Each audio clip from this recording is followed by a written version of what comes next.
Dear students, BA द्वितीय वर्ष में सेकंड पेपर मानव भूगोल के अंतर्गत हम भारत की प्रमुख जनजातियों के बारे में बात कर रहे थे।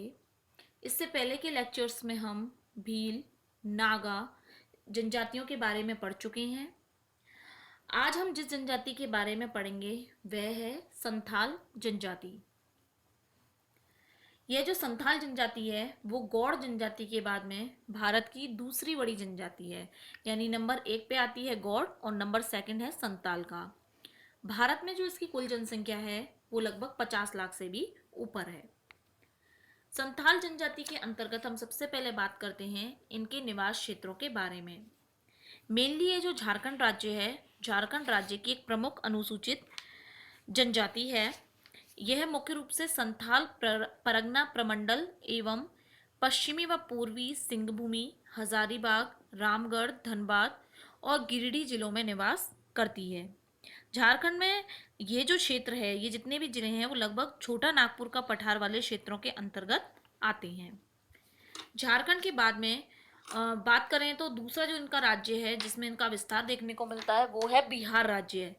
बिहार राज्य के भागलपुर, पूर्णिया, सहरसा और मुंगेर प्रमंडल में ये मुख्य रूप से निवास करते हैं।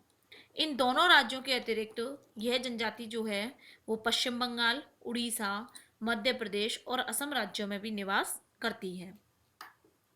पहले ये जो जनजाति थी वो पश्चिम बंगाल के मिदनापुर जिले के जो साउथ क्षेत्र है उसमें रहती थी, जहां पर इनका नाम था साउतर। फिर उसके बाद में इनको संथाल कहा जाने लगा। 19वीं सदी में ये जो जनजाति है वो बेलपट्टा में बड़ी संख्या में आकर के बस गए थे और धीरे धीरे फिर इस जनजाति का विस्तार जो है वो अन्य क्षेत्रों में होने लगा।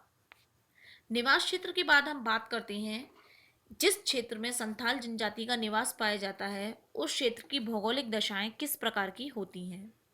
तो सबसे पहले ये जो भी राज्य हैं जैसे बिहार, झारखंड, उड़ीसा, ये सभी राज्य है उष्णकटिबंधीय मानसूनी जलवायु वाले हैं। यानी यहाँ गर्मियों में टेम्परेचर काफ़ी अधिक रहता है और मानसून के समय यानी वर्षा काल में यहाँ वर्षा होती है। गर्मियों में मेनली हम बात करें तो यहाँ तापमान 40 से 45 डिग्री के लगभग होता है और जो मानसूनी वर्षा होती है वो लगभग 160 से 180 सेंटीमीटर के बीच में होती है।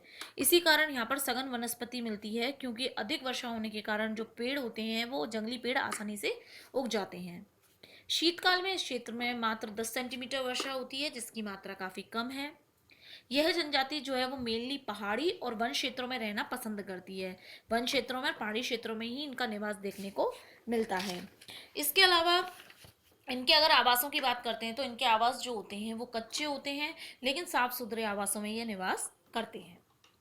भौगोलिक दशाओं के बाद हम बात करते हैं संथालों द्वारा बोली जाने वाली भाषा और इनके शारीरिक लक्षणों के बारे में। तो संथाल जाति जो है वो मुख्य रूप से संथाली बोली बोलती है। तो जो भी जनजाति संथाली भाषा बोलती है उसे संथाल जनजाति कहा जाता है। इस संथाली बोली का संबंध जो है वो ऑस्ट्रो एशियाई भाषा परिवार से है और इनकी जो लिपि होती है वो होती है ओल चिकी लिपि। तो इस तरीके से संथाली इनकी मेन भाषा है। अगर इनके कद काठी की हम बात करते हैं यानी इनके शारीरिक लक्षणों की बात करते हैं तो इनका कद होता है मध्यम, रंग काला और गहरा भूरा। इनका जो कपाल होता है वो दीर्घ और काफ़ी लंबा होता है। बाल काले और सीधे होते हैं और कभी कभी घुंघराले भी होते हैं। नाक जो होती है वो मध्यम आकार की होती है और जड़ से थोड़ी दबी हुई होती है। आँखें भी मध्यम आकार की होती हैं, काली होती हैं और मुंह इनका थोड़ा बड़ा होता है। होठ मोटे और लटके हुए होते हैं। शरीर पर जो बालों की संख्या होती है वो बहुत ही कम होती है तथा इनकी जो दाढ़ी होती है वो भी काफ़ी कम होती है।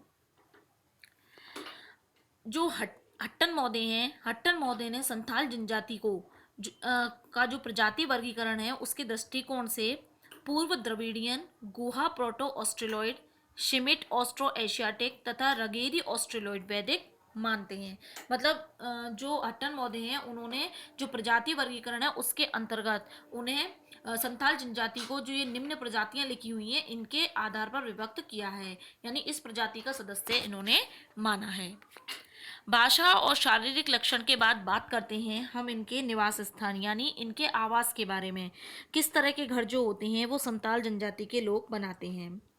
तो संताल जनजाति के जो गांव होते हैं उनमें ये लोग दूसरी जातियों और जनजातियों के साथ रहते हैं। इनके गांव जो होते हैं छोटे छोटे होते हैं, जिसमें कम से कम 10 से 50 जो विभिन्न गोत्र के संताल होते हैं वो उसमें निवास करते हैं। इनके मकान जो होते हैं वो लंबी कतारों में बने होते हैं। मकान लगभग मिट्टी से ही बने हुए होते हैं, जिन पर फूस या खपरेल की छावनी की गई होती है। इनके मकानों के चारों तरफ प्राय एक चौड़ा चबूतरा होता है। कमरे बांस तथा लकड़ियों से बने मचानुमा छत के होते हैं, यानी इनके जो कमरे होते हैं उनमें बांस और लकड़ियां होती हैं तथा उसके ऊपर जो होते हैं वो मचान या चौड़ा चबूतरा जैसा बना दिया जाता है। इसके अलावा इनकी जो मचान होती है यानी घर की जो छत होती है उसके ऊपर ये अनाज और अन्य जो उपयोगी सामग्रियां हैं उनको रखते हैं। ओसारे इन मकान के अनिवार्य हिस्से होते हैं। इनके मकान की दीवारें चारकोल के काले रंग से होने के कारण आकर्षक दिखती हैं। संताल महिलाएं अपने घर को साफ सुथरा रखने में बड़ा ही गर्वान्वित महसूस करती हैं। यानी इनके घर जो होते हैं वो लकड़ी के बने हुए होते हैं, लेकिन फिर भी लकड़ी के और कच्चे मकान होने के बावजूद भी उन मकानों को ये काफ़ी सफाई से साफ सुथरा रखने की कोशिश हमेशा से ही करती हैं। इसके बाद में ऐसा ये मानती हैं कि जैसे जो घर होता है वो व्यक्ति की जीवन की अभिव्यक्ति करता है, जीवन स्तर की अभिव्यक्ति करता है। तो जो साफ सुथरा घर है उसमें इनके जीवन की अभिव्यक्ति अच्छी तरीके से होती है। अब धीरे धीरे नई जो संस्कृति है उसके संपर्क में आने के कारण जो संथाल जनजाति है अपने मकानों को ईंट के पक्के मकान बनाने लग गए हैं, यानी ईंट और सीमेंट के मकान भी अब इनके द्वारा बनाए जाने लगे हैं। मकानों के बाद हम बात करते हैं इनके पहनावे के बारे में। इनका जो पहनावा है उसमें पारंपरिक इनकी जो पोशाक है वो है कुपनी, कांचा, पंची, पारहांड, दहड़ी, पटाका इत्यादि, मतलब आधुनिक पोशाकों से ये विस्थापित हो चले हैं। यानी पहले जो इनकी पोशाकें थी वो यही थी जो ये नाम दिए गए हैं जैसे कुपनी, कांचा, लेकिन अब धीरे धीरे जो है वो इनकी जो पहनावे है उसमें धीरे धीरे चेंजेशन आने लगे हैं। अब जो पुरुष हैं वो तो धोती कुर्ता पहनते हैं और धोती कुर्ता के साथ साथ पैंट और शर्ट भी पहनते हैं। महिलाएं जो हैं वो साड़ी, पेटीकोट, ब्लाउज के साथ साथ ब्रेशियर भी पहनने लगी हैं।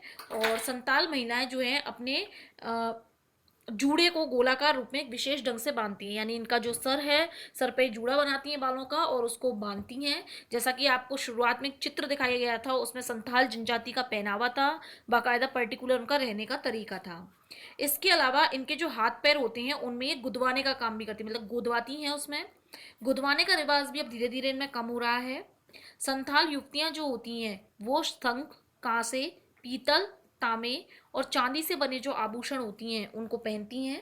हाथों में शंख निर्मित शाखा, कांसे, पीतल या चांदी के बने सकोम, भा में खागा, गले में हसली तथा सकड़ी तथा कानों में सोने व चांदी से निर्मित पानरा, नाक में मकड़ी, पाँव में कांसे की बांक या बंकी, पैरों की उंगलियों में बटरिया इनके आभूषणों के अंदर आते हैं। तो ये जितने भी नाम आपके सामने आए हैं ये सभी मेनली क्या है, इनके द्वारा पहने जाने वाले आभूषण हैं। इसके अलावा इनकी जो पोशाक होती है वो बिल्कुल सादा होती है। पुरुष जो होते हैं वो कमर में 4-5 हाथ की धोती या फेटा भी कसे रहते हैं और गले में 3 हाथ के तौलिए भी लपेटे रहते हैं। स्त्री 3 हाथ का एक कपड़ा होता है उसको अपनी कमर में भी पहनती है। इसके अलावा अगर हम युवकों के आभूषण की बात करें तो पुरुष भी हाथों में चांदी के टोडोर, बाहों में खंगा तथा कानों में कुंडल पहनते हैं।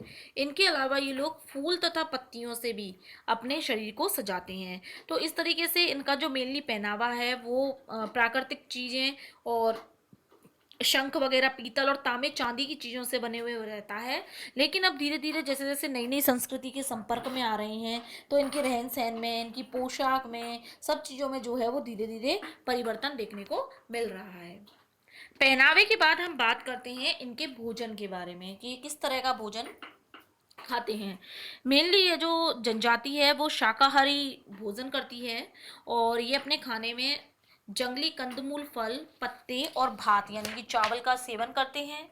इसके अलावा ये लोग गाय को पालते हैं, वो भी खेती के लिए पालते हैं। धीरे धीरे इन्होंने क्या है, हिंदू धर्म अपना लिया है, इसलिए हिंदू धर्म के कारण इनका जो भोजन है वह भी शाकाहारी भोजन में चेंज हो गया है, मतलब ये शाकाहारी ही भोजन करते हैं। इसके अलावा ये दूध धोना नहीं जानते, यानी दूध निकालना नहीं जानते हैं। गैर संथाल के संपर्क में आकर अब ये धीरे धीरे दूध धोना सीख गए हैं। और वे व्यक्ति जो कि गैर संथाल के संपर्क में कम आए हैं, वो अभी तक दूध दोहना नहीं जानते हैं। वे दूध पीते भी नहीं हैं, घर के दूध को गैर संथाल के हाथों बेच देते हैं।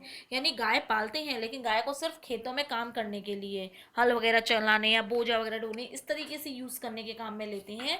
इसके अलावा जो दूध होता है उसको धोना नहीं जानते, और अगर दूध धोते भी हैं तो उसको फिर बेचने का काम करते हैं। तो इस तरीके से जो संथाल जनजाति है, वह जनजाति झारखंड और बिहार राज्यों में मेनली देखने को मिलती है, जिनका पहनावा भी अब धीरे धीरे जो आधुनिक संस्कृति है उसमें संपर्क आने से बदल रहा है।